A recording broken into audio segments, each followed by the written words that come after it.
So separation and non-unity exists only in the mind.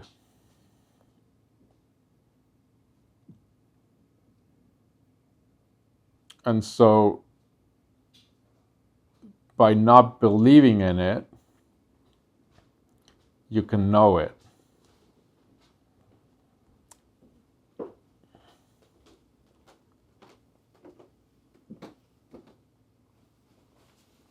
It's a hard belief to debunk. I totally give you that. But it is that simple. It's hard, but it's simple. It's like, how do you get up to the peak of Everest? You just walk all the way up.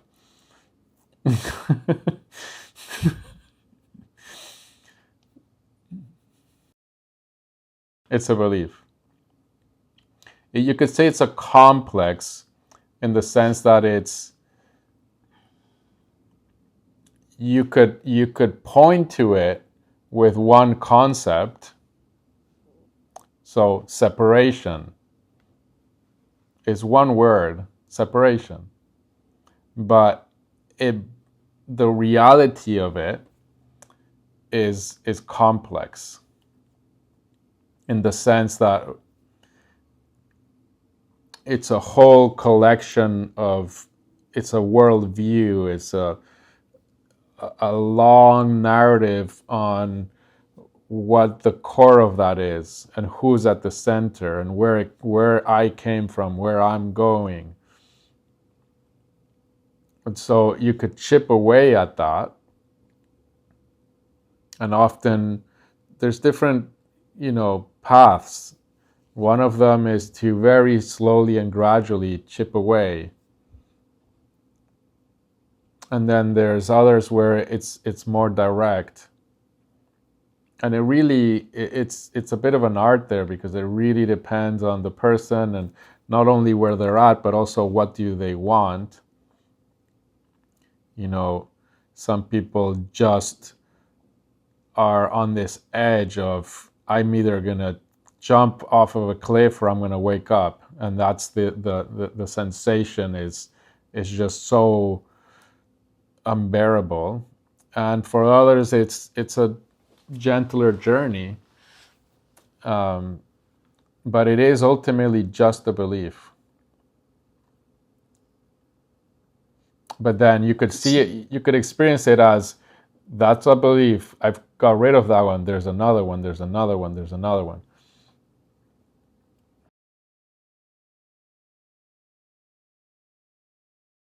Yeah, because it ultimately is the belief in self. And by self, then I have to be a little technical. By self, I mean that which is separate.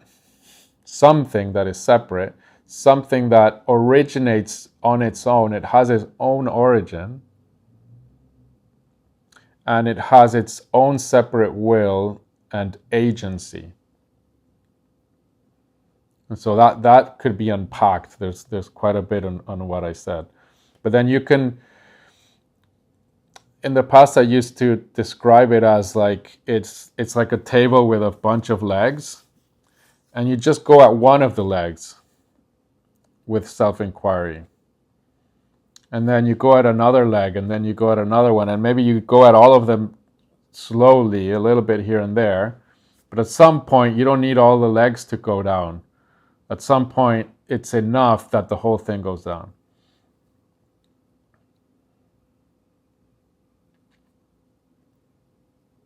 And so some teachers, for example, all they talk about is the sense of agency. And so they're just going at kind of one leg, like 80% of the teaching is, you're not the doer. You have no control. Absolutely no control.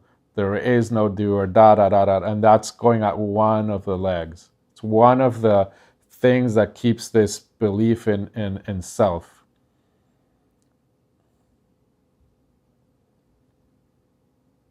Because the only thing that can be separate is the idea of something that I am that is not something else.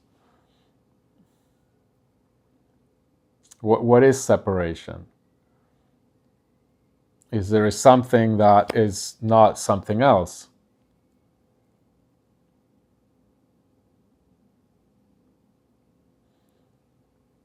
I mean, it's that simple.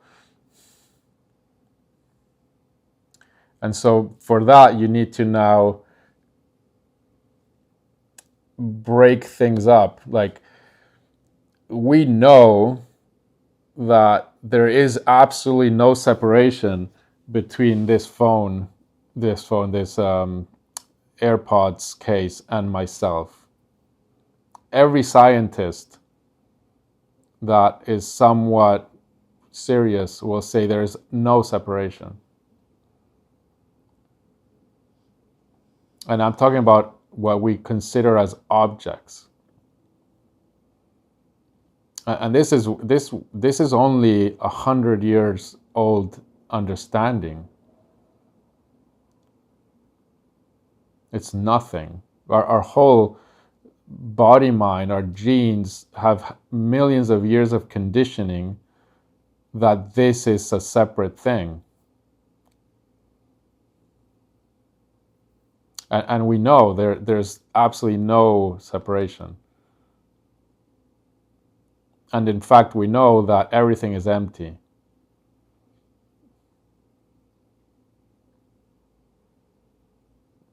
That there is